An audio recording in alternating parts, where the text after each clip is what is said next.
A paz do Senhor, amados irmãos, um feliz ano novo para todos vocês que já seguem o nosso canal, que já estão inscritos no nosso canal no YouTube e que também assistem às nossas aulas através da plataforma online do CETADB. Deus abençoe cada um de vocês. O nosso desejo é que este ano que se inicia seja um ano de bênção, um ano de vitória, de conquistas e de muitas realizações no Senhor sobre a vida de cada um dos irmãos. Que venha 2026 e que seja um tempo de prosperidade, de renovo na vida de cada um dos irmãos. Pastor Adovilson, Pai do Senhor. Pastor, feliz ano novo, senhor, e para todos os nossos queridos professores e alunos da Escola Bíblica Dominical. Que bom, não é? Deus nos tem dado esta condição e estamos aqui iniciando mais um ano e mais um trimestre da Escola Bíblica Dominical. Com certeza será coroada de êxito, porque é o nosso Deus que está à frente deste trabalho. Muito bem, o primeiro trimestre de 2026 vamos estudar sobre a Santíssima Trindade, é o assunto, não é, da revista O Deus Único Revelado em Três Pessoas. A Trindade é o assunto que nós estaremos estudando aqui com a aula presencial no dia 4 de janeiro deste ano de 2026, que será com certeza, irmãos, um tempo de muito aprendizado. Importante mencionarmos que nós vamos estudar aqui aquilo que é o princípio da doutrina cristã, não é? A constituição da Trindade, a definição da Trindade. Vamos estudar a princípio a Trindade de um modo geral, depois vamos estudar a doutrina de Deus, depois a doutrina de Jesus Cristo, por último ainda a doutrina do Espírito Santo, com um encerramento, não é, que diz respeito à abrangência de todo o conteúdo que será estudado no trimestre. Veja só as lições aí, ó. Lição 1, o mistério da Santíssima Trindade, que é a que nós vamos estar estudando hoje. Depois, o Deus Pai. Depois, a lição 3, o Pai enviou o Filho. Na sequência, a paternidade divina. Aí já a lição 5 é a cristologia, o Deus Filho. Depois, a lição 6, o Filho como verbo de Deus. A lição 7, a obra do Filho. Depois já a lição 8, já vamos falar aqui, estudar sobre a paracletologia, e aí o Deus Espírito Santo. A lição 9, o Espírito Santo, o regenerador. Na lição 10, o Espírito Santo, o capacitador. Na lição 11, o Pai e o Espírito Santo. A lição 12, o Filho e o Espírito. E por último, a lição 13, a Trindade Santa e a Igreja de Jesus Cristo. Serão as 13 lições que nós estaremos estudando dentro desse trimestre. Vamos então aqui para a lição primeira, o mistério da Santíssima Trindade. É o assunto desta lição, a de número 1. O textório da lição está em Mateus capítulo 3 e o verso de número 17. E ele diz assim: este é o meu Filho amado, em quem me comprazo. É o assunto aqui do texto áureo. Segue pela verdade prática, que diz que a doutrina da Trindade é central à fé cristã. Um só Deus em três pessoas que coexistem e atuam harmoniosamente na obra da redenção. É o que nós estaremos verificando no desdobramento desta primeira lição. A leitura bíblica em classe está em Mateus capítulo 3, os versículos 13 ao 17, que abrangem o batismo de Jesus Cristo. É um texto fundamental para a explicação desta doutrina fundamental da fé cristã, que é a Trindade. Os objetivos da lição. No primeiro dos 3 tópicos da lição, nós vamos explicar a revelação da Trindade no batismo de Jesus. No segundo tópico, vamos mostrar a unidade e a distinção das pessoas divinas à luz das Escrituras. Por fim, no tópico 3, vamos enfatizar a importância da doutrina trinitária para a nossa fé cristã. A CPAD sugere os hinos 4, 8 e 100, para que você utilize no devocional, haja vista serem hinos que estão em conformidade com aquilo que é a proposta da lição. Palavra-chave é Trindade, e o pastor Adovilson já vai aqui fazer uma definição da palavra-chave Trindade. Muito bem, a palavra Trindade, ela tem origem latina. Veja bem, ela deriva do termo em latim trinitas ou trinitatis, né? Significa tríade ou reunião de 3. Trindade é a doutrina bíblica que afirma que Deus é um só, mas existente eternamente em três pessoas distintas e iguais: o Pai, o Filho, Jesus Cristo, e o Espírito Santo, cada um com a sua função, mas compartilhando a mesma essência divina, sendo um só Deus em três subsistências, não três deuses. Segundo a declaração de fé das Assembleias de Deus, no capítulo 3, sobre a Trindade, diz assim: cremos e professamos e ensinamos o monoteísmo bíblico, que Deus é uno em essência ou substância, indivisível em natureza e que subsiste eternamente em três pessoas: o Pai, o Filho e o Espírito Santo, iguais em poder, glória e majestade, e distintas em função, manifestação e aspecto. Portanto, eu trouxe aqui até um texto: ide e ensinai todas as nações, batizando-as em nome do Pai, do Filho e do Espírito Santo. Mateus 28, 19. As Escrituras Sagradas claramente revelam que a Trindade é real e verdadeira, uma só essência, substância, em três pessoas. Cada pessoa da Santíssima Trindade possui todos os atributos divinos, não é? Onipotência, onisciência e onipresença, etc. Soberania e também eternidade. A Bíblia chama textualmente de Deus cada uma delas. Então é isso que nós vamos estar explanando durante esta primeira aula desse primeiro trimestre do ano de 2026. Muito bem, meus irmãos. No material que você vai fazer download para os seus estudos, nós temos ali aplicações, não é? Estudos a respeito de cada um dos termos seguintes: sobre Trindade, justiça, no que diz respeito à necessidade que Jesus viu de cumprir toda a justiça; batismo, pomba, unção, filho amado, em quem me comprazo, a revelação da Trindade, unidade e distinção, ousia, que é essência e substância, hipóstasis, que é a tradução para o termo grego pessoa, Elohim e Bará, Elohim, que é Deus no plural, e Bará, que é a criação no singular. Ônoma, que é a palavra nome no original grego, revelação progressiva, homoousis, que é de mesma substância, triteísmo, unitarismo, unicismo, aí uma declaração que está no credo de Atanásio, um consenso confessional, onde diz um Deus em trindade e também trindade em unidade. E ainda a economia trinitária. Depois nós trouxemos comentários a respeito do textuário, da leitura bíblica em classe, da palavra-chave, a definição, o pastor já trouxe aqui para nós. Aí os comentários sobre cada um dos pontos da lição: a revelação trinitária do batismo de Jesus, a distinção e a unidade das pessoas divinas, a relevância da Trindade para a fé cristã. Cada um desses pontos comentados com uma abordagem que está feita em 25 páginas. Depois, por fim, nós deixamos uma dinâmica para a explicação da Trindade, e a dinâmica traz um título: Um Deus, três pessoas em ação.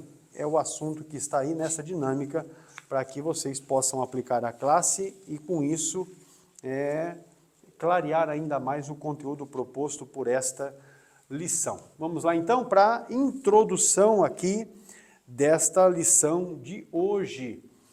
O batismo de Jesus, conforme a leitura bíblica em classe, Mateus capítulo 3, versículos 13 a 17, retrata um dos momentos da revelação divina sobre a natureza trinitária de Deus.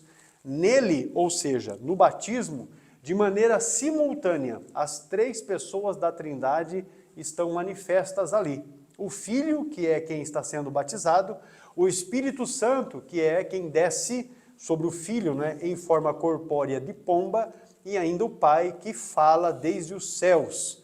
Este episódio, em Mateus 3, versículos 13 a 17, nos fornece base sólida para a doutrina da Trindade. É, na verdade, a principal fundamentação para a explicação da Trindade.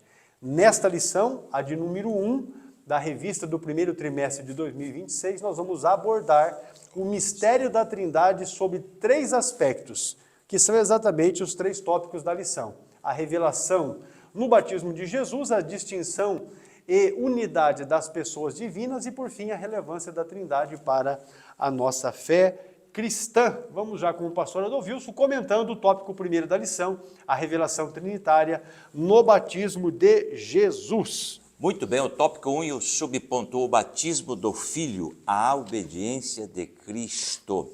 Agora veja bem, o batismo, eu trouxe aqui só um adendo rapidinho, raízes judaicas do batismo. Veja bem, queridos, eu trouxe aqui algo.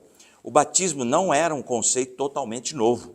Havia no Antigo Testamento e no judaísmo do primeiro século várias formas de lavagens rituais para a purificação de impurezas cerimoniais, incluindo a imersão de prosélitos, ou seja, gentios convertidos ao judaísmo.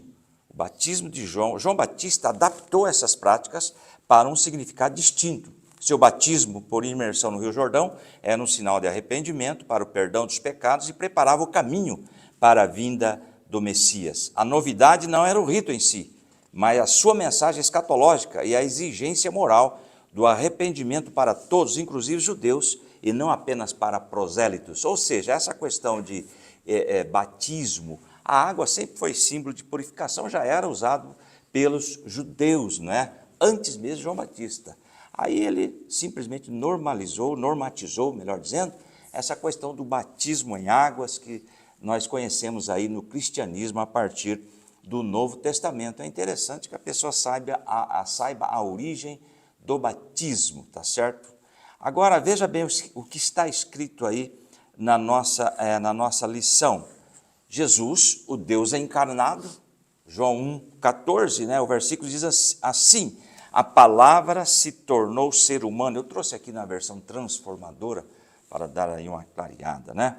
Assim, a palavra se tornou ser humano, carne e osso, e habitou entre nós. Ele era cheio de graça e verdade, e vimos a sua glória, a glória do Filho único do Pai. Então, veja bem, aí está falando da encarnação de nosso Jesus, né? O próprio Deus, nós vimos em aulas anteriores, ele tabernaculou, ele veio morar conosco. Eu trouxe aqui uma colocação sobre esse versículo. Neste versículo, Jesus é a manifestação perfeita e visível quem Deus é em caráter, natureza e poder, revelando o invisível, sendo o verbo, a palavra, que se fez carne e habitou entre nós, revelando o amor, a justiça e a santidade divina de forma concreta, ou seja, real, tangível e palpável, ou seja, ele, Jesus, o nosso Deus, através de Jesus, ele foi percebido pelos 5 sentidos. Aí está Jesus, o Deus, né? 100% Deus e 100% Jesus. Temos um outro texto aí, desceu às águas, né? O Deus encarnado desceu às águas do Jordão para ser batizado por João Batista.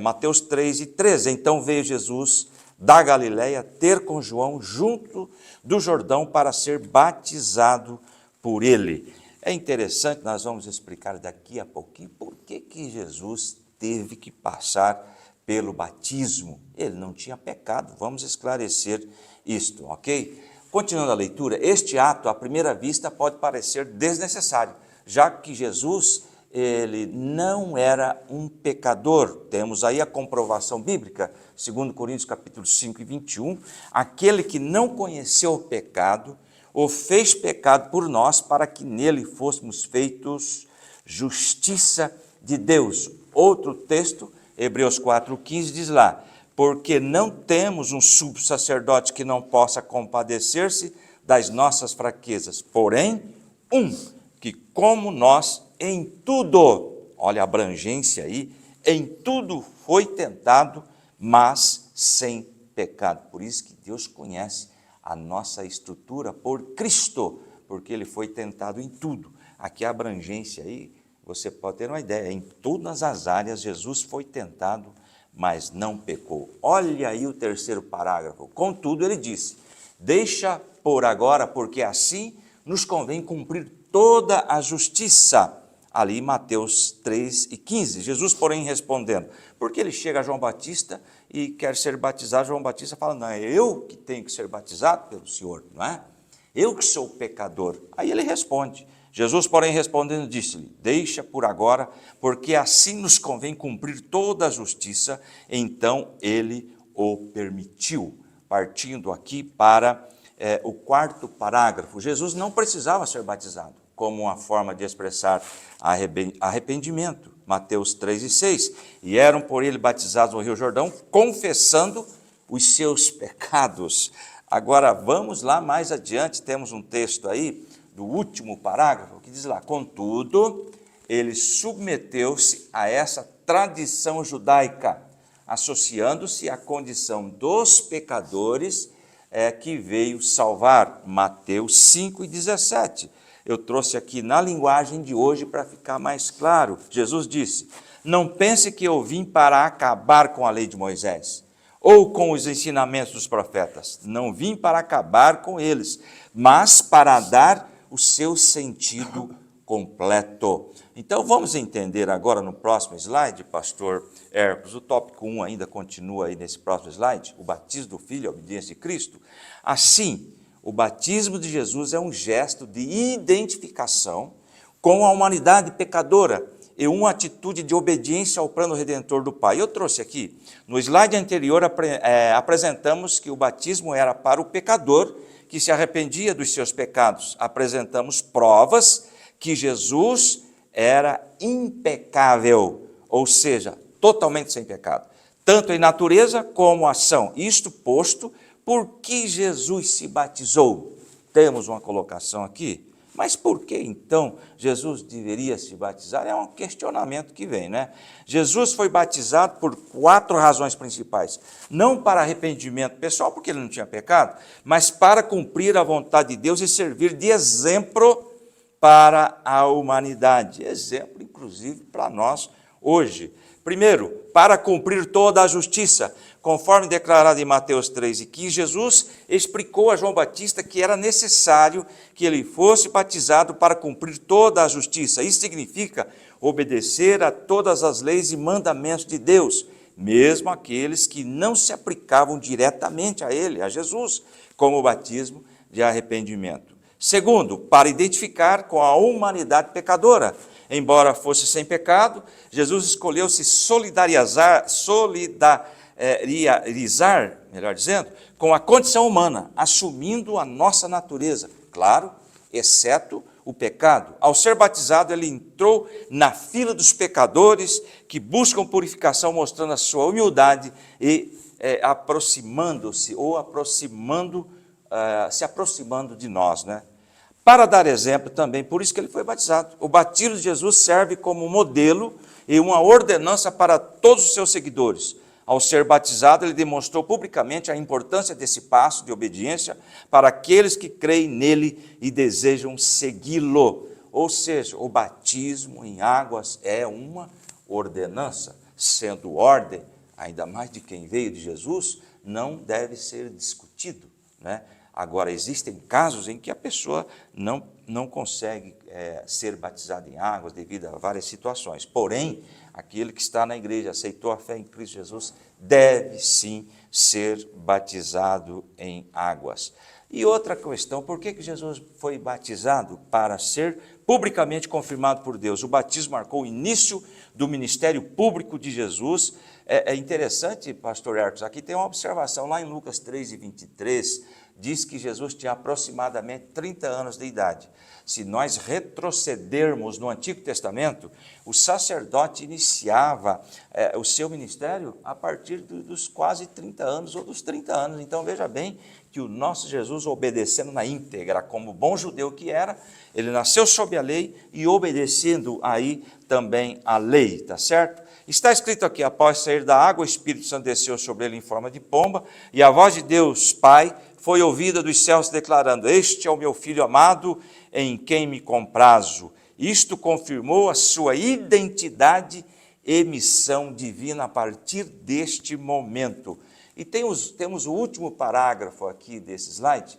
Esse é o início visível da missão messiânica que culminaria na cruz. Filipenses 2:8, e achado na forma de homem, humilhou-se a si mesmo, sendo obediente até a morte e morte de cruz. A partir deste momento, tem início o ministério terreno de nosso Mestre Jesus. Nosso Deus, ele é bastante pedagógico, né? Você veja que Jesus, ele nos deixa aqui um grande exemplo, porque antes de poder e de glória, há obediência e submissão. Aleluia. É o que ele mostra, não é? Antes de realizar um ministério maravilhoso que ele realizou, ele obedeceu e se submeteu. E essa submissão é voluntária, é importante que se destaque isso. O Filho Eterno inicia o seu ministério não com sinais espetaculares, mas com humildade obediente. Muita gente hoje se atravessa na cama, e porque está atravessado na cama, a hora que acorda pensa que é grande, não é? E esquece do exemplo que Jesus deu. Começou em obediência humilde. O subponto 2 da lição, falando ainda sobre a revelação trinitária que aconteceu no batismo de Jesus, e a ênfase recai sobre o texto da leitura bíblica em classe, Mateus 3, versículos 13 a 17. Então vamos falar sobre a descida do Espírito Santo, que é a unção de Jesus para o ministério. Primeiro nós temos a obediência que partiu de Jesus, agora o Espírito Santo que vem sobre ele, porque o texto bíblico diz que logo após ele sair das águas, ele viu os céus abertos e o Espírito Santo que desceu sobre ele em forma corpórea como uma pomba. Mateus 3:16 diz, e sendo Jesus batizado, saiu logo da água, e eis que se lhe abriram os céus, e viu o Espírito de Deus, descendo como pomba e vindo sobre ele. Entendeu como é? Essa manifestação visível indicava ser ele o Messias prometido, o Cristo, literalmente o ungido de Deus. Não obstante, nós temos em Isaías capítulo 11, versículo 2, o seguinte: e repousará sobre ele o Espírito do Senhor. Então aqui Isaías está profetizando, o Espírito do Senhor repousará sobre ele. Agora Jesus acabara de ser batizado, e assim que saiu da água, o céu se abriu e o Espírito veio e cumpriu a profecia de Isaías 11, 2.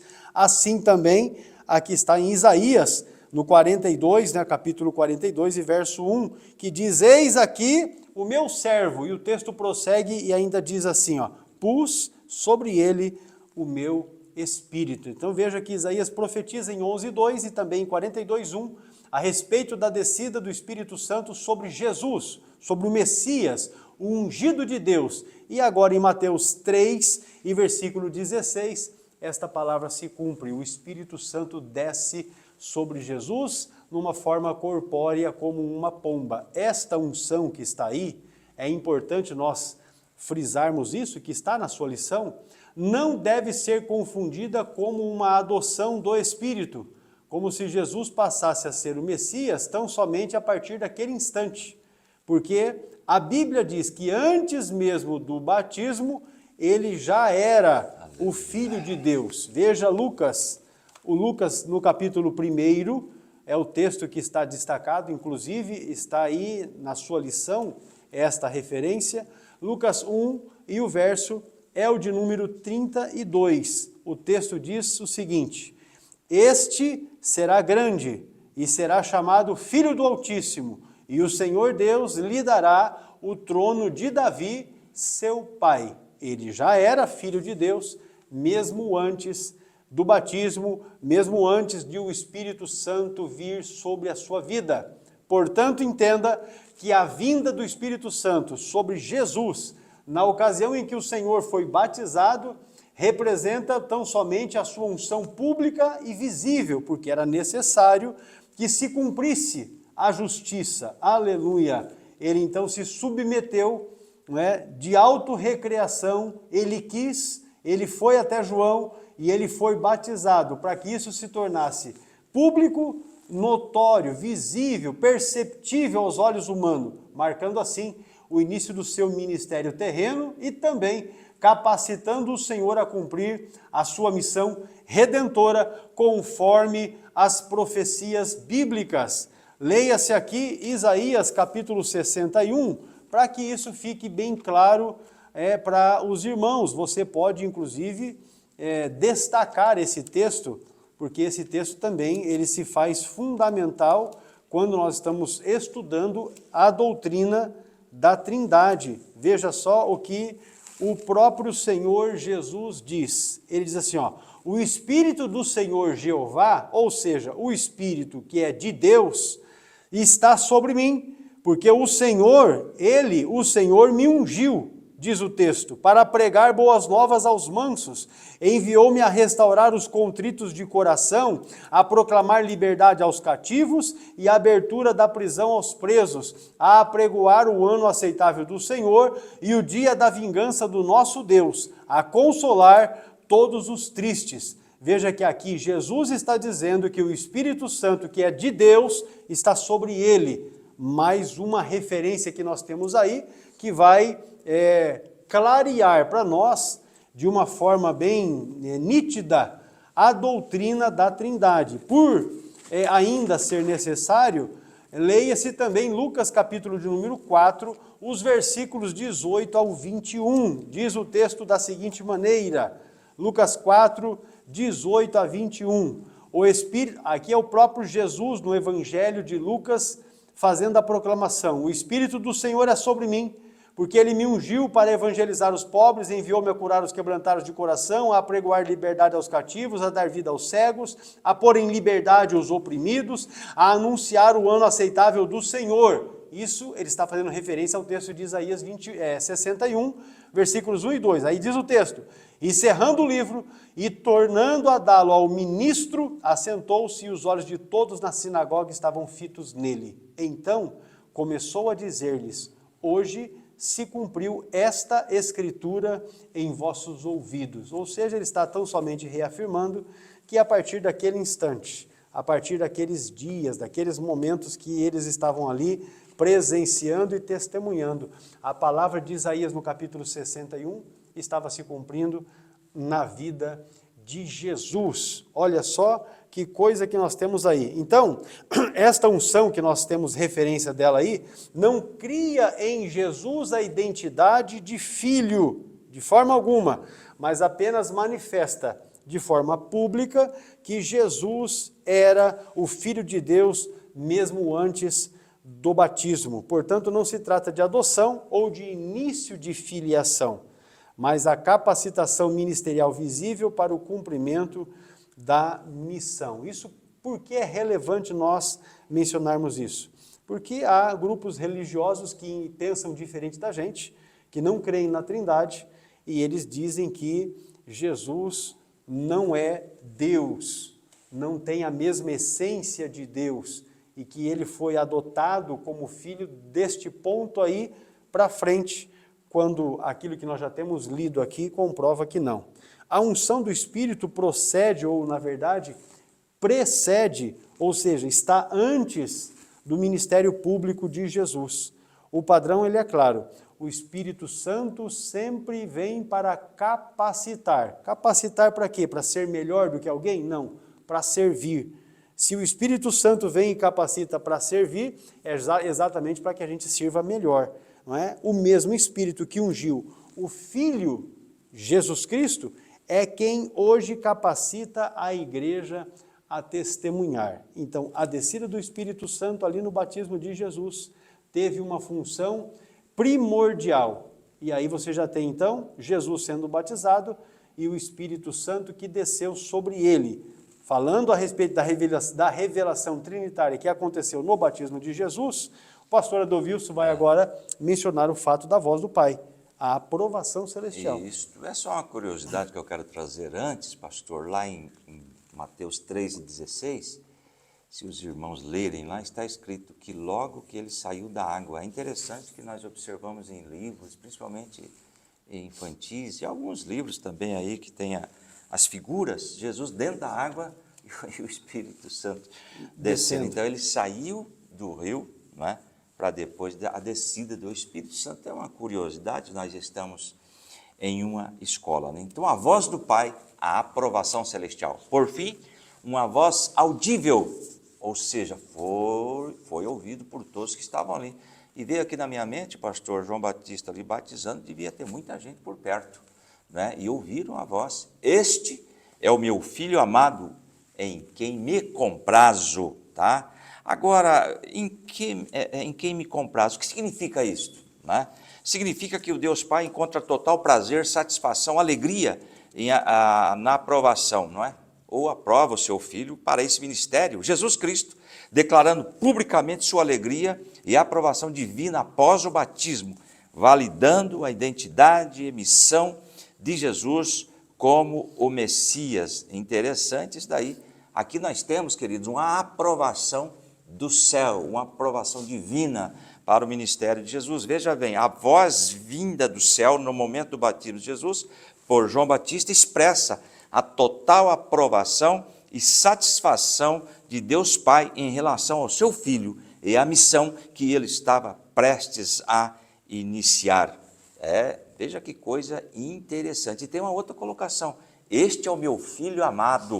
O que significa isto? Filho amado indica uma relação única, especial e singular entre Jesus e o Deus Pai, não se tratando de um amor comum. Jesus é o Filho unigênito, enquanto os crentes se tornam filhos adotivos pela fé. E é interessante que o pastor comentou aqui, é um cumprimento profético também. A declaração ecoa passagens do Antigo Testamento, como Isaías 42:1, descreve o servo de Deus ligando a identidade de Jesus às profecias messiânicas e à sua missão salvífica. É como se ele estivesse falando: olha, está se cumprindo hoje aqui o que os profetas disseram. Hoje cumpre-se as profecias que foram dadas, que foram escritas, que foram mencionadas no Antigo Testamento, está se cumprindo em Jesus. Agora, que coisa interessante. Eu penso ali, aquele pessoal ouviu a voz de Deus, é como se estivesse falando assim: olha, agora vocês divulguem que este aqui é o Messias esperado. Comecem a pregoar. Mas é interessante que me veio à minha mente também, João Batista, ele afirmou: eis o Cordeiro de Deus que tira o pecado do mundo. Logo adiante, João Batista estava preso e veio a dúvida: será que nós temos que esperar outro? Não é esse mesmo. Interessante esta colocação, não é? Veja bem que nós, seres humanos, temos essa dúvida, não é mesmo? Agora, veja bem, Mateus 3,17, eis que uma voz do céu dizia: este é.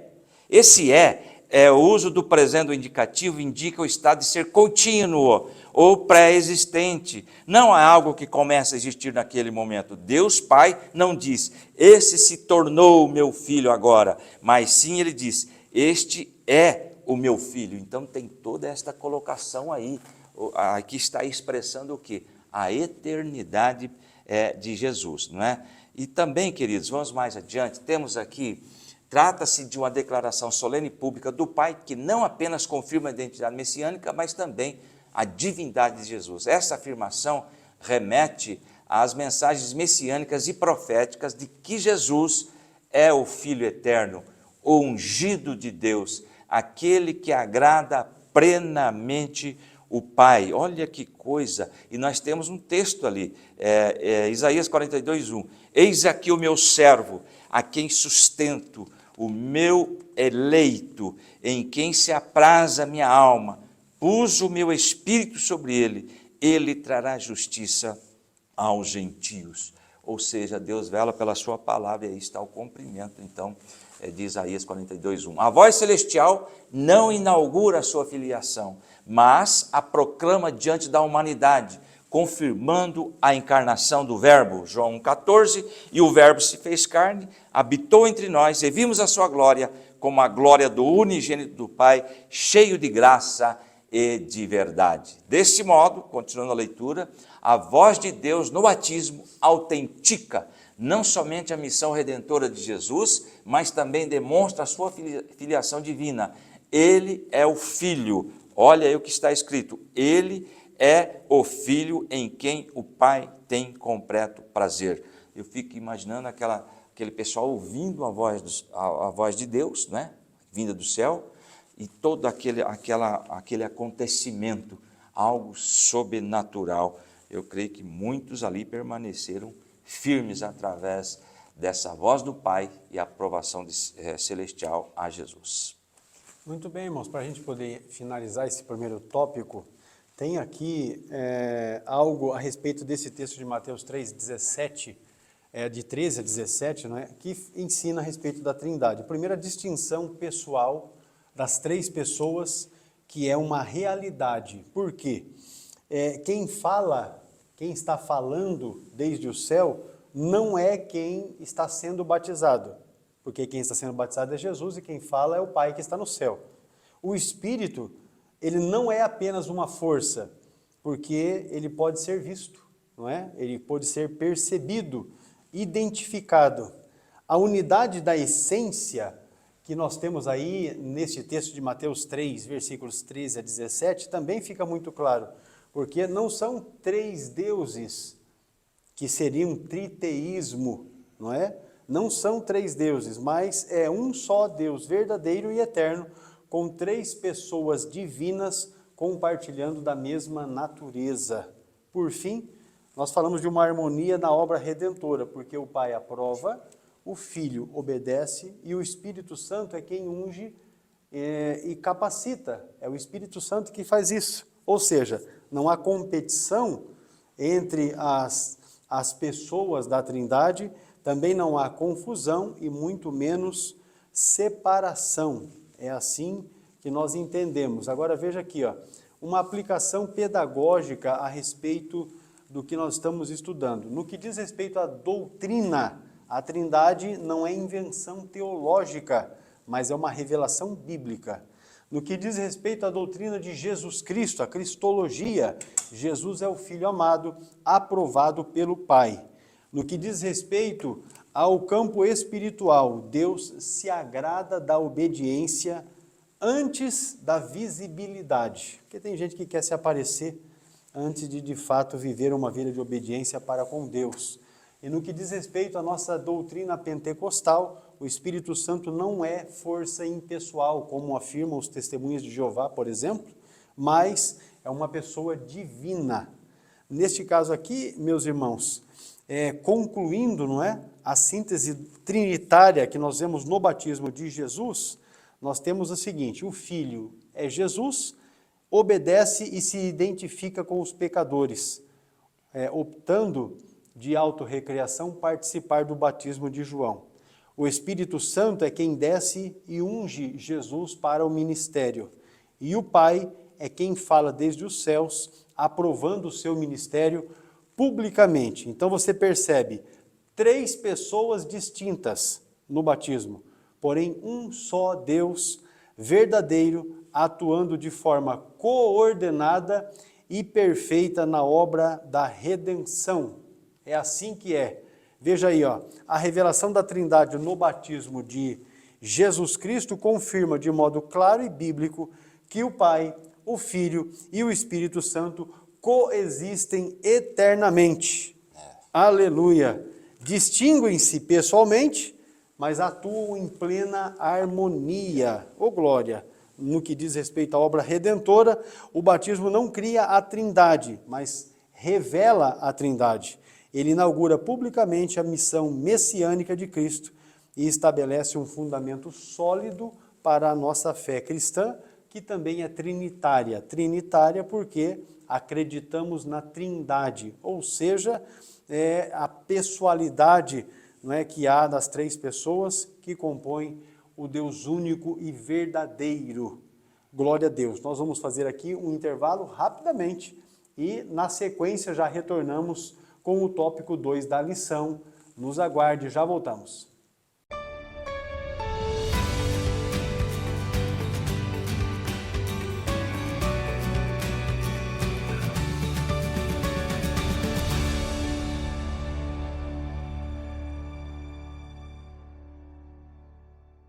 Muito bem, meus irmãos, eu tenho recebido muito a pergunta assim: como é, pastor, que eu consigo ser um bom líder? Ter vontade é suficiente? Eu digo que ter vontade é importante, mas não é tudo. Você precisa se qualificar e se preparar. E é nesse sentido que nós, através do CETADV, entramos em cena, porque nós preparamos para você as melhores opções de curso, tanto de teologia básico, médio e avançado, quanto cursos para formação e capacitação ministerial. Então são materiais didáticos que farão com que você consiga consiga desenvolver as suas habilidades, potencializando assim o seu aprendizado e fazendo com que você consiga exercer o ministério de liderança com eficiência, com eficácia. Nesse sentido, então, procure a nossa secretaria e verifique como você consegue ser aluno do CETADV ou mesmo como você consegue implantar uma turma, um núcleo aí na sua igreja. Vem conosco para juntos aprendermos a palavra de Deus.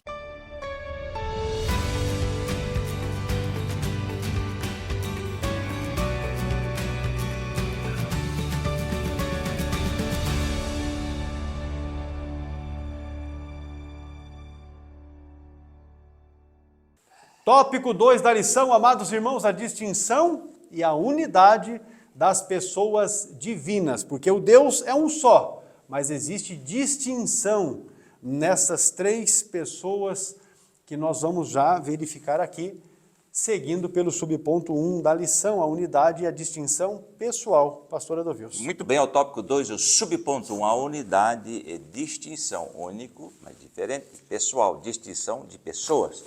A doutrina da Trindade afirma que Deus é uma só essência. Importante, está ali no grego, ousia. É importante que o professor defina essência. O que é essência? Refere-se à natureza mais profunda e verdadeira de algo ou alguém. O que faz ser o que é. Quando a Bíblia diz que Deus é uma só essência, significa que, embora exista como Pai, Filho e Espírito Santo, há um único ser divino, com atributos idênticos, onipotência, eternidade, santidade, etc. E não são três deuses. Nós vamos observar, refutar, não é, heresias que surgiram com relação a estas colocações no final desta aula aqui. A essência divina não se divide. Cada pessoa da Trindade é plenamente Deus, compartilhando a mesma natureza divina, sendo distintas em pessoa, mas unidas em uma só substância. É interessante que antigamente, pastor, eu lembro que usava o ovo para representar a Trindade. Então, o ovo lá tem a clara, tem a casca, tem a clara e tem a gema. Não pode ser usado, não pode. Não é.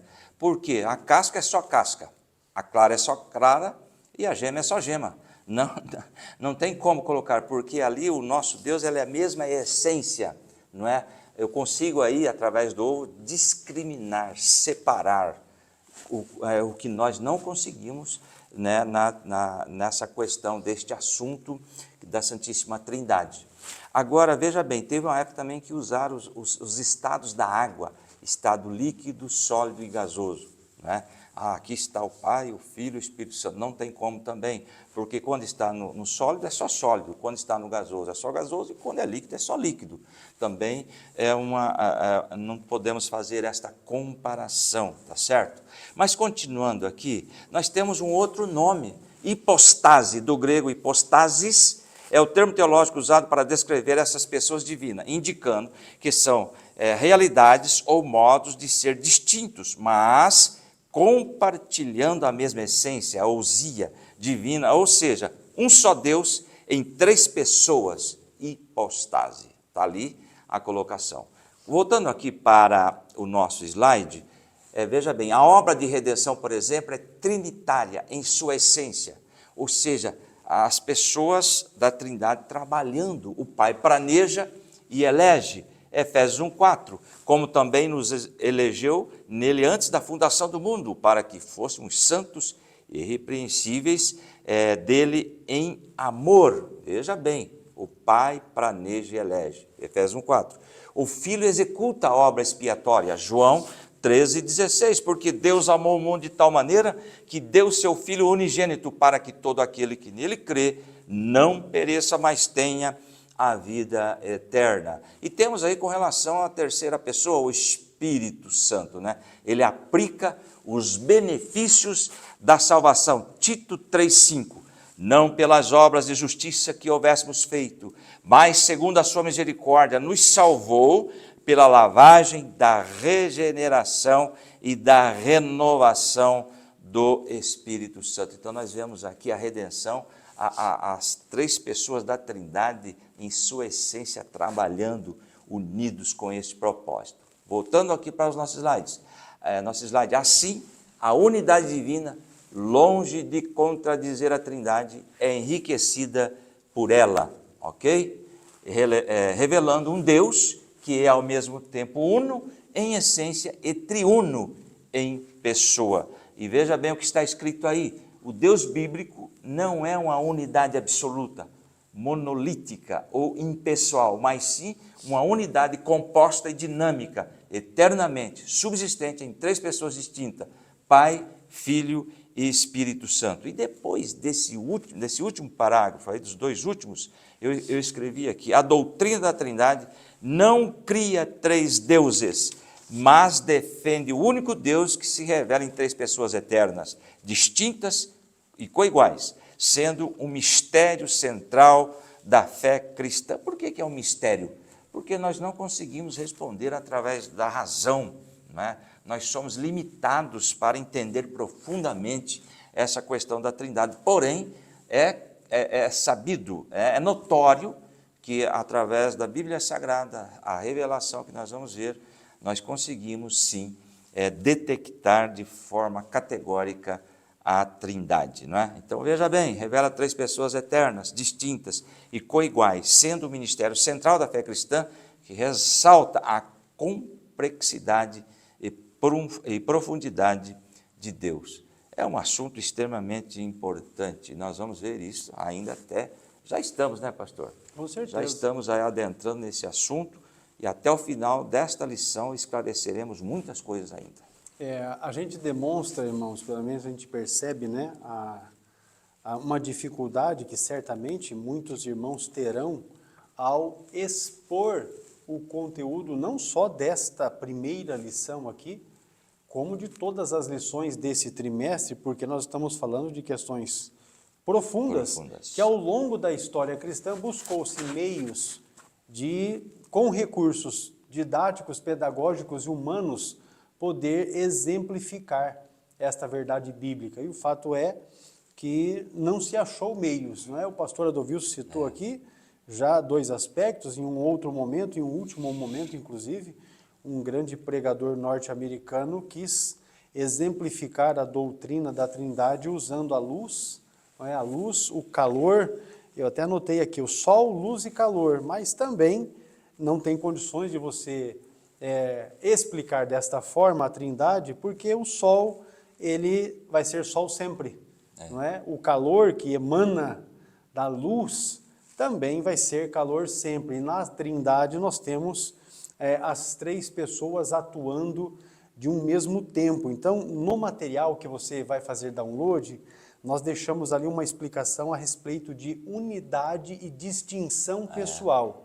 porque são questões complexas, não é? Deus, ele é uno em essência. Quando a gente fala que ele é uno em essência, porque a essência é ele ser Deus. Quem sabe fique mais claro se nós respondermos duas perguntas. A primeira delas, está anotado também no material que você vai fazer download, é exatamente essa daqui. Quem é Deus? Quem é Deus diz respeito a três pessoas. Quem é Deus? É o Pai, é o Filho e é o Espírito Santo. Entendeu como é? Tripessoalidade. Agora, na essência, é um só, que certamente poderia ser a resposta a esta pergunta aqui, ó. O que é Deus? Quem é Deus? O Pai, o Filho e o Espírito Santo. O que é Deus? Aí, o Deus que nós servimos, que é manifesto em três pessoas, ele é todo-poderoso, ele é inerrante, o nosso Deus, ele é isso. Então, essas duas questões podem ajudar os irmãos, aqueles que têm uma simplicidade maior de compreensão, que têm menos leitura, talvez com menos vocabulário, fica mais difícil para entender a complexidade dessas explicações que nós estamos fazendo aqui, mas fica mais fácil para entender exatamente assim. Quando nós falamos, e está na lição, o termo hipostasis, que fale exatamente a respeito das pessoas distintas, é isso. Quem é Deus? Essa distinção teológica que nós temos aí. E esse texto de Mateus 3, versículos 13 a 17, ele é fundamental para você entender. Por quê? No episódio que está sendo Jesus batizado, as três pessoas da Trindade estão presentes. Então, quando um grupo, por exemplo, os testemunhas de Jeová dizem não existe trindade, não é? Então fica aqui evidenciado de que a Trindade não só existe, como ela atua ao mesmo tempo. E no batismo de Jesus, que está na Bíblia, é uma evidência disso aí.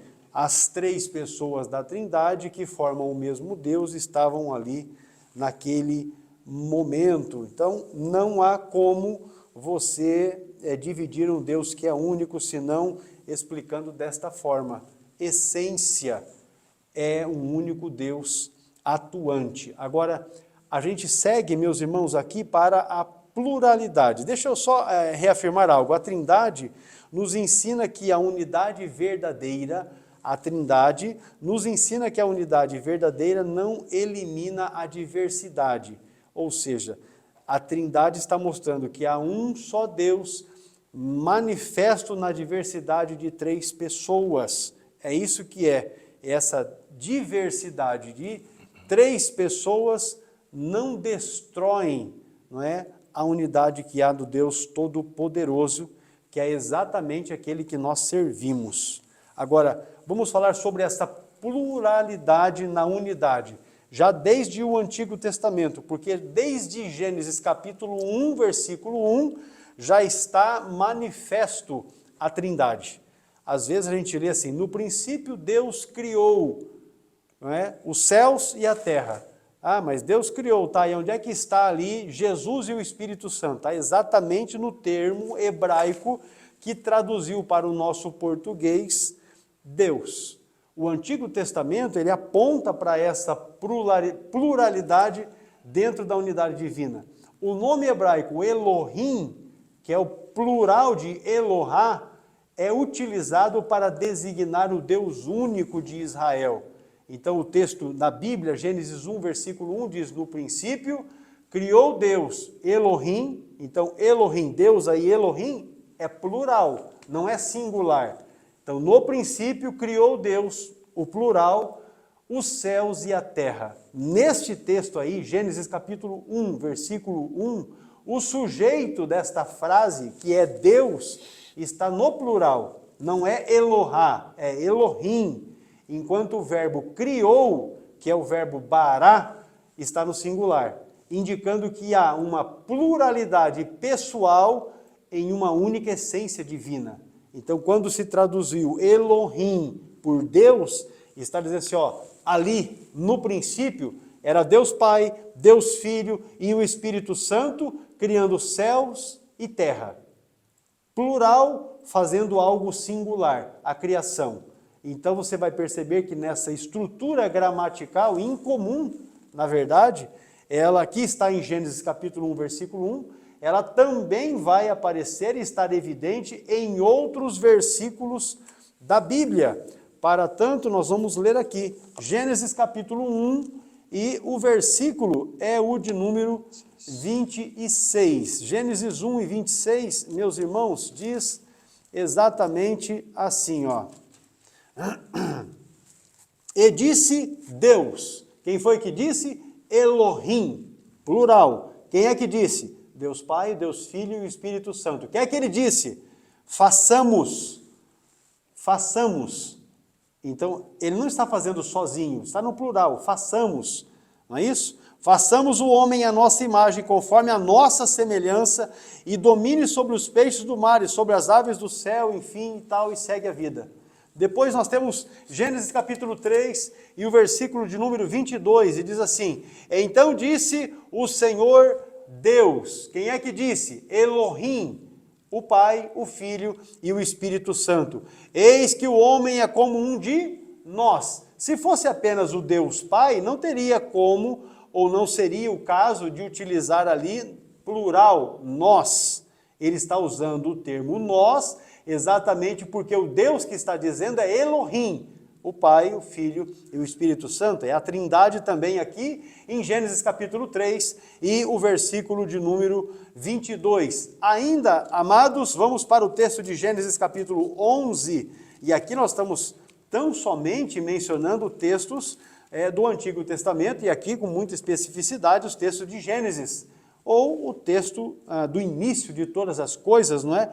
Gênesis 1, versículo de número 11 e o verso 7 diz assim: Eia, desçamos e confundamos a sua língua, para que não entenda um a língua do outro. Porque é que seria apenas Deus no singular, se ele está utilizando o desçamos, nós desçamos, confundamos, nós confundamos. É a primeira pessoa do plural. Então você percebe que nestas passagens estão evidentes que o monoteísmo, o que é monoteísmo?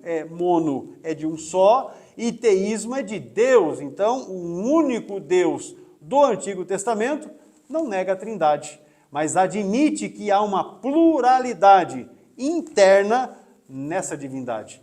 Assim, você vai observar que a doutrina da Trindade não contraria a unidade de Deus, conforme está revelada na conjuntura geral das Escrituras, da Bíblia, mas tão somente faz com que o conceito seja complementado e também qualificado. Ou seja, o intuito é fazer com que haja meios, recursos, para que a gente, eu e você, possamos entender ainda melhor, com maior clareza, aquilo que Deus está querendo comunicar conosco através da sua palavra. Por fim, vamos ver aqui o texto de Isaías, o capítulo 6. Esse texto de Isaías, capítulo de número 6, é um texto célebre utilizado em congressos de missões, não é? Porque foi no ano em que o rei Uzias morreu, que o Isaías viu Deus assentado sobre um alto e sublime trono, mas o versículo 8 diz assim: depois disso, ouvi a voz do Senhor. Aqui quem está ouvindo é Isaías, e a voz do Senhor que ele está ouvindo aqui é Elohim, novamente plural. E a voz dizia assim: a quem enviarei? E quem há de ir por nós?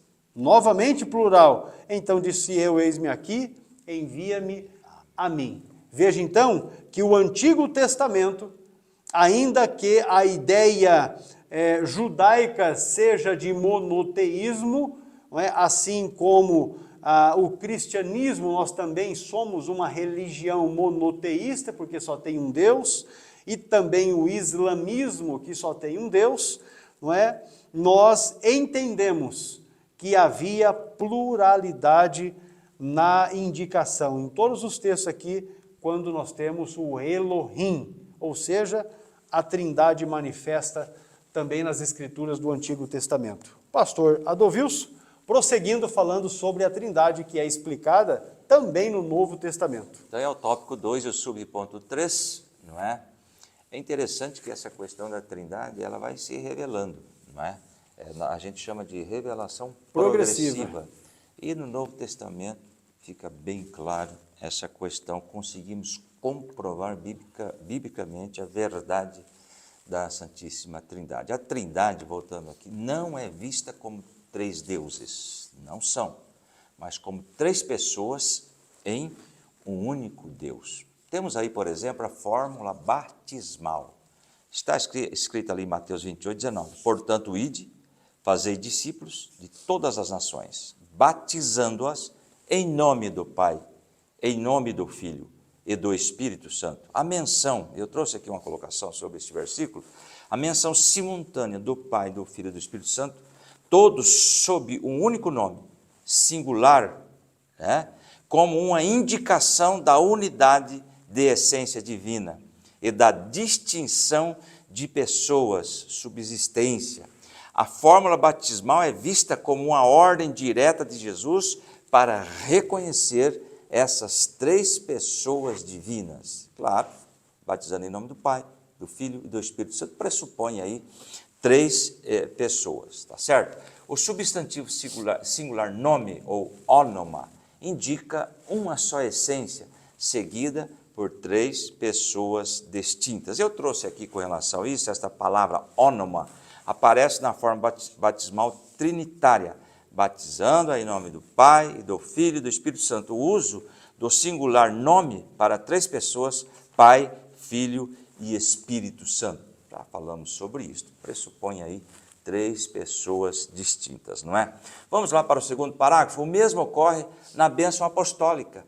Ó, veja bem, 2 Coríntios 13:3 diz lá que a graça do Senhor Jesus Cristo e o amor de Deus e a comunhão do Espírito Santo sejam com todos vós. Amém. Então aí também pressupõe, veja bem, esse texto associa as três pessoas de modo equitativo. E eu trouxe aqui, queridos, que 2 Coríntios 13:13 é uma passagem bíblica, é uma das passagens bíblicas mais claras que apontam para a Trindade. A bênção apostólica menciona explicitamente as três pessoas divinas, sugerindo uma igualdade substancial, embora com papéis distintos na obra da salvação. Partindo aqui para o último parágrafo desse slide. Ainda, as Escrituras afirmam que fomos eleitos segundo a presciência de Deus Pai, ou conhecimento, não é? De Deus Pai, em santificação do Espírito para a obediência e aspersão de Jesus Cristo. Aí também aparece, queridos irmãos, a Trindade. 1 Pedro 1:2, eleito segundo a presciência de Deus Pai. Olha, Deus Pai, santificação do Espírito para a obediência e aspersão do sangue de Jesus Cristo. Graça e paz vos sejam multiplicadas, é o que diz o texto. Categoricamente, claramente está aí, não é? Onde aparece de maneira bem objetiva as três pessoas, não é? Agora veja bem, com relação a esse versículo, eu trouxe aqui, muitos cristãos esquecem, ou pelo menos deixam de apreciar o fato de que o Pai, o Filho e o Espírito Santo trabalham juntos em perfeita harmonia para garantir o nosso destino eterno. Um autor escreveu assim: cada pessoa da Trindade tem um papel distinto. O Pai escolhe, o Filho redime e o Espírito Santo santifica. Veja bem que coisa interessante. O outro slide ainda termina dizendo a Trindade explicada no Novo Testamento. Veja bem, Paulo acrescenta: há um só corpo e um só Espírito, um só Senhor, um só Deus e Pai. Pronto, né? Qual é a dúvida? Eu não entendo essas heresias que surgem aí diuturnamente tentando negar algo que está tão claro, tão objetivo nas Sagradas Escrituras. Essa passagem de Efésios 4:4-6, ela destaca a unidade da igreja, fundamentando nas distintas, mas unificadas atuações das três pessoas da divindade. Um só Espírito, refere-se ao Espírito Santo. Um só Senhor, refere-se a Cristo, o Filho. Um só Deus e Pai, refere-se a Deus Pai. E é interessante que eu trouxe aqui um adendo, o apóstolo Paulo organiza esses elementos de forma que cada um contribui para a unidade dos crentes. Um só corpo, uma só fé, um só batismo. A estrutura da passagem mencionando sequencialmente o Espírito do Senhor, não é? O Espírito, o Senhor, que é o Filho, e o Pai, é vista como uma evidência da crença na natureza trinitária de Deus, já lá na igreja primitiva. Para encerrar aqui, essa tríade, Espírito, Senhor e Deus Pai, reflete, obviamente, a estrutura trinitária da divindade. Eu creio, pastor, que esses versículos deixam muito bem claro, não tem o que discutir sobre. Eu vou só destacar que você precisa deixar enfatizado essa questão, o texto de 28:19 de Mateus, porque ali tem a fórmula batismal. A forma é por imersão, não é?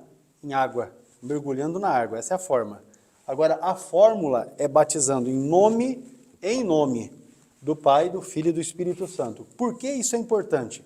Porque nome ali, esta palavra nome, que é o onoma, que o pastor Adovilson já mencionou aqui, esta palavra não é plural, ela está no singular. E não está escrito assim, em nome do Pai, em nome do Filho, em nome do Espírito Santo. Porque se fosse assim, então aí seria triteísmo, três deuses.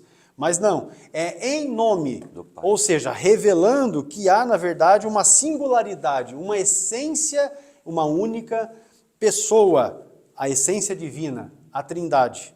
Não é? Enquanto que Pai, Filho e Espírito Santo, que segue nesta fórmula batismal, não é?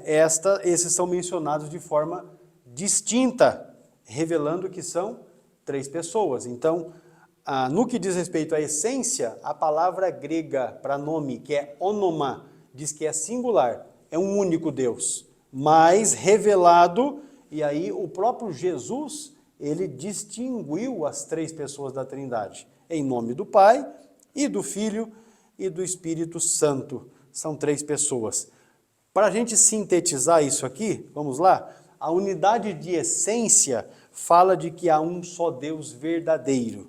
A distinção das pessoas nos mostra que há o Pai, o Filho e o Espírito Santo. Já quando nós tratamos de harmonia eterna, porque desde Gênesis capítulo 1, versículo 1, quando Elohim disse, não é? Vamos criar os céus e a terra.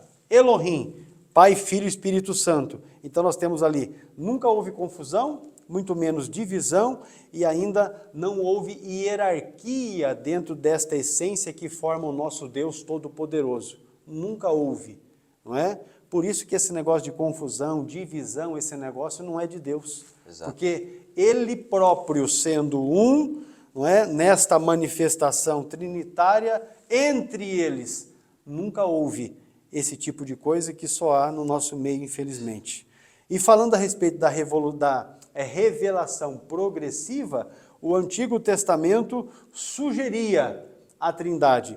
Porém, o texto do Novo Testamento deixa explícito. O próprio Senhor Jesus se prontificou a explicitar a respeito da realidade da Trindade. Concluindo, então, a unidade e a distinção das pessoas divinas mostram que a Trindade não é três deuses, mas é um só Deus em essência, revelado como Pai, Filho e Espírito Santo. Eu acho que esse é um conceito que você pode anotar na sua Bíblia com estas referências que estão aqui nesse tópico, especialmente Mateus capítulo 28, versículo 19, e também a segunda epístola de Paulo aos Coríntios, capítulo 13, versículo 13, porque são textos chaves para você poder explicar para quem tem dúvida a respeito de como é que acontece a Trindade bíblica. Vamos para o intervalo e ao retornarmos vamos para o tópico terceiro, o último desta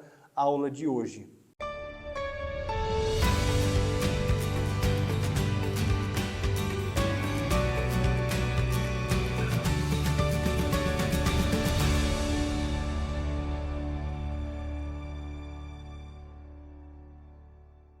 Olá, meus irmãos, a paz do Senhor. Eu quero dizer para você que a verdadeira teologia é aquela que transforma a vida e impacta ministérios. Aí você me pergunta, como eu alcanço isso, pastor? Você precisa estudar teologia através do CETADB, porque nós temos uma proposta teológica que apresenta solidez naquilo que é a verdadeira teologia ortodoxa e também vamos trabalhar com materiais didáticos de qualidade. Não são arquivos em PDF, são livros físicos que os nossos alunos trazem à sua mão para estarem estudando, fazendo as suas anotações e poderem tirar as suas dúvidas através de um material didático de muita qualidade. Isto sim, impacta vidas, transforma vidas e muda ministérios. E você não pode ficar atrás. Dê um passo adiante e venha estudar teologia através do CETADB. Vem conosco para juntos aprendermos a palavra de Deus.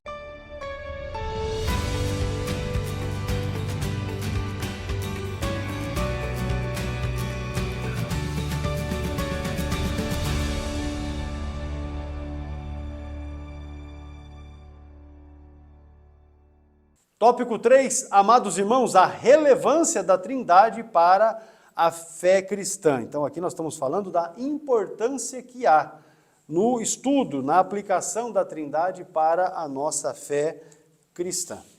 Muito bem, o tópico 3, o subponto 1, o desenvolvimento doutrinário da Trindade. A doutrina da Trindade não é uma elaboração tardia da fé cristã, ela emerge das Escrituras como, nós já falamos, revelação progressiva do Deus vivo. Tem aí várias referências bíblicas que você pode estar usando para comprovar isso que está escrito. A sua plena compreensão foi definida nos primeiros séculos da igreja. Claro, houve reuniões, aliás, nós não comentamos desde o princípio que a palavra Trindade não existe na Bíblia Sagrada.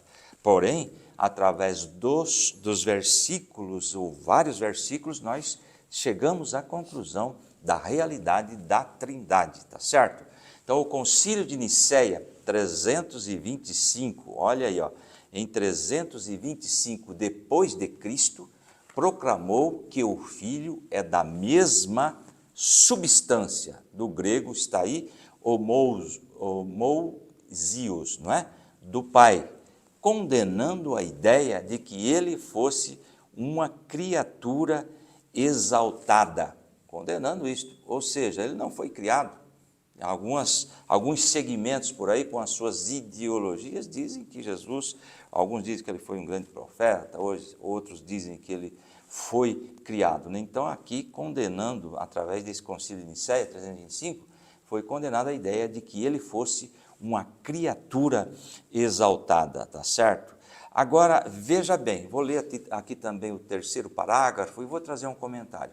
O Concílio de Constantinopla, 381 depois de Cristo, completou a formulação trinitária ao afirmar a divindade agora do Espírito Santo. Eu trouxe aqui, ó, veja bem, o Concílio de Nicéia, 325 depois de Cristo, não criou a Trindade, veja bem, mas foi crucial para definir a divindade de Jesus Cristo como consubstancial, ou seja, da mesma substância ao Pai, combatendo a heresia ariana, que o via como criatura e estabelecendo as bases para a doutrina trinitária no credo niceno, focando no Pai e no Filho, com o Espírito Santo sendo plenamente formulado agora no Concílio de Constantinopla, ou seja, anos depois, né? Ele unificou a compreensão cristã sobre a natureza de Jesus e a estrutura da igreja. Mas não foi assim, olha, apareceu um anjo e nos revelou. Claro que houve aí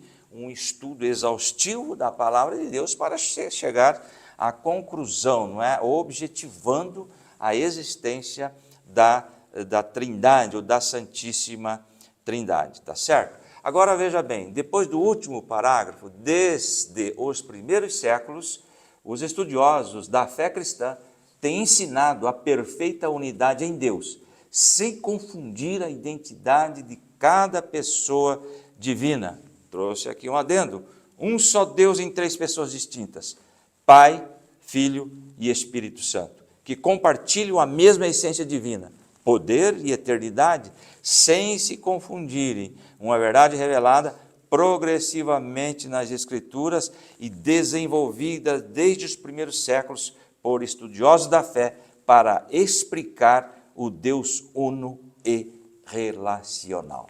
Resumindo essa parte aí, veja bem como foi importante essas colocações. Ainda sobre este assunto, o desenvolvimento doutrinário da Trindade, assim aprendemos que o Pai eterno, o Pai eterno e não gerado, é a fonte, o Filho é gerado do Pai, e o Espírito Santo procede do Pai e do Filho. Vamos ver alguma coisa sobre isto? Vamos ler de novo? Assim aprendemos que o Pai eterno e não gerado é a fonte, tá? Ponto e vírgula. O Filho é gerado do Pai. Veja bem que não é pelo Pai, é do Pai, da essência, da substância. E a ideia é colocar que ele não é criado, porque Exato. o exemplo, os testemunhos de Jeová diz que Jesus é criado, né? Ele foi Uma criatura. criatura. É. Geração é diferente de criação, é isso que está dizendo, até porque desde o início da criação, nós já comentamos isso aqui, com base nos textos de Gênesis, você já percebe a existência da Trindade juntos, não é? Os três juntos. Exato. Então essa que é a distinção que há, de geração para criação, é distinto. É distinto. E o Espírito Santo procede do Pai e do Filho. Desse modo, está aí, o apóstolo Paulo ensina a natureza trinitária da espiritualidade cristã. O cristão ora ao Pai, por meio do Filho, no poder do Espírito. Efésios 2:13 diz lá, mas agora em Cristo Jesus, vós que antes estáveis longe, já pelo sangue de Cristo chegastes perto. E o 18 de Efésios 2, porque por ele ambos temos acesso ao Pai em um mesmo Espírito. O que eu trouxe aqui sobre isso? Devemos orar ao Pai, através de Jesus Cristo, no poder do Espírito Santo, porque Jesus é o mediador que nos conecta ao Pai. O Espírito Santo nos capacita a orar, intercedendo por nós com gemidos inexprimíveis e nos guia. E Jesus nos ensinou a orar ao Pai, Mateus 6,9, mantendo a honra do Filho e a glória do Pai, como foco num processo trinitário que reflete a ordem do amor de Deus, do Pai pelo Filho no Espírito Santo. Nós vamos estudar, irmãos, ainda em lições vindouras deste trimestre a respeito de um tema que é o subordinacionismo, uma falsa doutrina que diz que o Espírito Santo era subordinado a Jesus e que Jesus era subordinado ao Pai. A hierarquia. E aí nós queremos deixar bem claro que o que nós estamos acabando de nos referir aqui é uma indicação de que a relação que há entre o Pai, o Filho e o Espírito Santo, não existe hierarquia nesta essência. Quando nós falamos de um único Deus em essência, que se manifesta Pai, Filho e Espírito Santo, não há hierarquia no sentido de dizer assim, ó, o Pai é mais importante que o Filho, o Espírito Santo é mais importante que o Filho, ou enfim, não existe essa distinção, mas o que você percebe é uma ordem relacional eterna dentro da Trindade. É isso que acontece ali. Nesse caso, amados irmãos, nós vamos verificar então que a vida cristã, porque nós estamos estudando a respeito do desenvolvimento doutrinário da Trindade, não é? O que nós vamos verificar é que a vida cristã, ela nasce, ela vive e ela se sustenta na Trindade, não é? O pastor Odovilson acabou de dizer que nós devemos orar ao Pai por intermédio do Filho, no poder do Espírito. Então, é assim que a vida cristã ela vai se sustentando, não é? Com base na Trindade, na ação, não é? Dos três nas nossas vidas. Aleluia. Vamos lá então, subponto 2, as implicações doutrinárias da Trindade, e aqui nós temos inclusive a indicação na lição aí de, de heresias que surgiram já no início, e o motivo do porquê os concílios foram acontecendo foi justamente para sistematizar as doutrinas e combater as heresias. Negar e distorcer a Trindade sempre resultou em graves heresias que afetam diretamente não só a fé, como a salvação das pessoas. A primeira que está aí na sua lição é o triteísmo, ou seja, triteísmo ensina a existência de três deuses independentes, e isso contradiz frontalmente as Escrituras, porque o texto de Coríntios, né, Paulo aos Coríntios, capítulo 8, versículo 6, diz assim, todavia, para nós, há um só Deus e Pai. O Pai, um só Deus, é Ele, não é isso? O triteísmo é essa crença que existem três deuses separados, que Deus, o Pai é um, que Jesus é outro e que o Espírito Santo é outro. A ideia triteísta, ela na verdade viola a unidade de Deus, porque a Bíblia nos mostra, tudo aquilo que nós já comentamos aqui, revela que há exatamente um só Deus, falando da sua essência, um Deus único, falando da sua manifestação, tripessoalidade. A outra heresia que se levantou foi exatamente o unitarismo, que afirma que somente o Pai é Deus, negando a divindade de Cristo e do Espírito Santo, contrariando as Escrituras que ensinam a divindade de ambos. Vamos aqui para esse texto. Nós já estudamos no trimestre passado, quando estávamos estudando, né, os Atos dos Apóstolos, o texto do capítulo de número 5 e o versículo de número 3, que é ali naquele episódio que envolve a mentira de Ananias e Safira, não é? Versículo 3 e versículo 4, a Bíblia diz assim, ó, disse então Pedro a Ananias, por que encheu Satanás o teu coração para que mentisses ao Espírito Santo e retivesses parte do preço da herdade? Guardando-a não ficaria para ti, e vendida não estava em teu poder? Por que formaste este desígnio em teu coração? Não mentistes aos homens, mas a Deus. Veja que no versículo 3, ele está dizendo assim, ó, por que é que você mentiu ao Espírito Santo?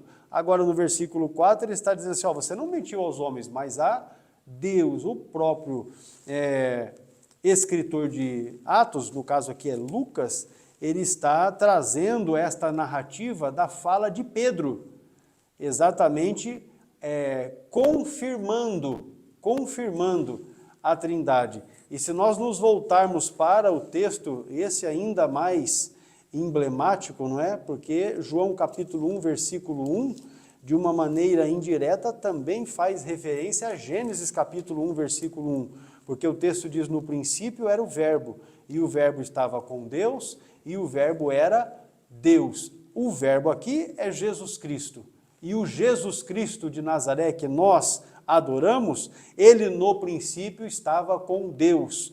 É importante nós mencionarmos aqui, para aqueles que não sabem, que a tradução do Novo Mundo das Escrituras, por autorrecriação, acrescentou um indefinido, Então, na leitura deles, o texto diz assim, no princípio era o verbo, e o verbo estava com Deus, e o verbo era Deus. E aí, desqualifica Jesus como Deus participante da Trindade, desta unidade de essência que nós estamos falando aqui. Isso é o que ensina o unitarismo, entendeu? O unitarismo ensina isso. Uma outra heresia é o unicismo, que também é conhecido como modalismo. Este ensina que Deus se manifesta em 3 formas sucessivas. Sucessivas por quê? Primeiro era Deus, depois veio Jesus e depois o Espírito Santo. É isso, esta é a ideia do unicismo. Porém, você vai observar que no batismo de Jesus, lá estavam as 3 pessoas da Trindade. Jesus sendo batizado, o Espírito Santo que desceu como pomba e Deus que bradou desde os céus. Está claro que a heresia unicista cai por terra, porque ali você vê as pessoas distintas que se manifestam simultaneamente e não sucessivamente. Então a doutrina unicista fica mais fácil para você combater exatamente e tão somente usando apenas este versículo de Mateus capítulo 3, versículos 3 a 17. Os 3 estavam ali, não foi simultâneo, não foi sucessivo, mas simultâneo. Assim sendo, meus amados irmãos, o monoteísmo bíblico, só para reafirmar, conforme nós cremos, é que há um só Deus. Ensina que há um só Deus que subsiste em 3 pessoas distintas. Aí nós conseguimos, então, alcançar uma clareza a respeito disso. A compreensão distorcida dessa doutrina tem e traz sérias implicações para a salvação. O texto de João, capítulo 17, aqui é a oração sacerdotal de Jesus em favor dos discípulos e também de todos quantos haveriam de crer em Jesus. Nesta oração fica isto bastante evidente. João 17, verso 3, ele diz assim, Jesus dizendo, e a vida eterna é esta, que conheçam a ti só.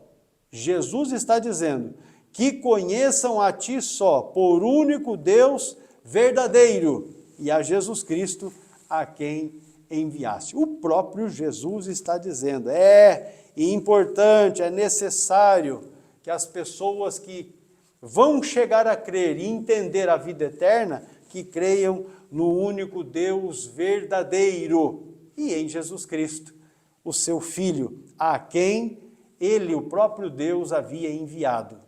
Para encerrar, a doutrina da Trindade ela é inseparável do Evangelho, pois o Deus que salva é o mesmo Deus que se revela nas Escrituras. Veja aí o nosso Deus atuando de uma maneira sobrenatural nas nossas vidas. Então, para que a gente possa aqui deixar um comentário para os irmãos, a Trindade como garantia da integridade do Evangelho. Isso está no material que você vai fazer download. Sem o Pai, não há plano de redenção. Preste atenção nisso. Sem o Filho, não há sacrifício expiatório. Sem o Espírito Santo, não há regeneração e nem nova vida. Ou seja, sem a Trindade, tudo o que nós falamos a respeito da fé, ela simplesmente não existiria. A Trindade ela é a garantia de que a salvação foi planejada pelo amor do Pai, foi realizada pela graça do Filho e foi aplicada pelo poder do Espírito Santo. Aleluia! A doutrina da Trindade, ela é indispensável para a fé cristã, porque ela revela o Deus que salva e garante a integridade do Evangelho. Pastor Adolfilson, fazendo a conclusão da lição de número 1. É o início do primeiro trimestre de 2026. Vamos avançando porque temos muito para aprendermos de Deus e da sua palavra. Compreender a Trindade é fundamental para manter a fidelidade doutrinária. Ela não apenas protege a integridade da revelação de Deus, mas também sustenta toda a estrutura da salvação. Crer na Trindade é crer no Deus que salva e que se manifesta plenamente como Pai, Filho e Espírito Santo. Por isso, a doutrina da Trindade deve ser confessada, celebrada e ensinada como um fundamento inegociável da fé cristã. Muito bem, meus irmãos, olha aí, estamos então encerrando a primeira aula deste trimestre, não é? A primeira lição. Este aqui é o material de apoio que você pode fazer download lá na nossa plataforma de cursos online. Eu vou deixar aqui o meu contato pessoal, esse é o meu WhatsApp. Caso você tenha dúvida de como fazer o acesso à plataforma, você pode mandar uma mensagem e eu vou mandar para ti uma orientação ali por escrito de como você faz isso. Mas é bem simples, acesse a nossa plataforma, o endereço para acesso é online.cetadib, está aqui, .com.br, online.cetadib.com.br. Quando você acessar, se você ainda não tem o perfil da plataforma, na parte inferior aí vai ter o botão acessar, você clica ali, entrar, não é? E aí na tela seguinte, você vai clicar em criar conta. E aí você clicando, vai aparecer lá para você fornecer seu nome, data de nascimento, telefone, enfim, você fornece os dados, cria uma senha. Quando você salvar o seu perfil, automaticamente já fica aberto para você o material da Escola Bíblica Dominical. Clicando ali, você vai ter as lições da Escola Bíblica Dominical, já a partir desta que você está vendo. As anteriores, todas estão ali também, você vai assistir, as aulas estão disponíveis ali. Você pode fazer download dos slides, pode fazer download deste material aqui, nesta lição, 25 páginas, o material comentado da lição da Escola Bíblica Dominical. Isso tudo para o seu crescimento, se você é um professor, para que você possa utilizar como subsídio para a sua aula, a preparação que você fará para a ministração da sua aula aí na sua igreja. E se você não é professor, mas você é um aluno e quer aprender um pouco mais, acreditamos que aqui você tem recursos para estar aprendendo. Também vamos deixar aqui no material de apoio a indicação de materiais que você pode adquirir, livros, bíblias de estudo, não é? Dicionários bíblicos, concordâncias bíblicas, enfim, material que você pode adquirir, que certamente estará acrescentando também para o estudo das lições deste trimestre. Deus abençoe você. Qualquer dúvida, nos chame, o WhatsApp está aí. Mande uma mensagem, nós vamos te orientando, tá joia? Deus abençoe. Nos ajude divulgando esta aula, divulgue aí o nosso canal no YouTube também, Cetadib, se inscreva se você não se inscreveu. Se você ficou com dúvidas, coloque o comentário aí. Você pode também, se quiser, mandar no WhatsApp as suas dúvidas e nós vamos te auxiliando na medida do possível. Deus abençoe, pastor Adolfilson. Muito bem, em 2026 vamos crescer juntos na graça e no conhecimento através da Escola Bíblica Dominical. Deus abençoe você, sua família e seu ministério. E até a próxima, se Deus quiser. A paz do Senhor a todos.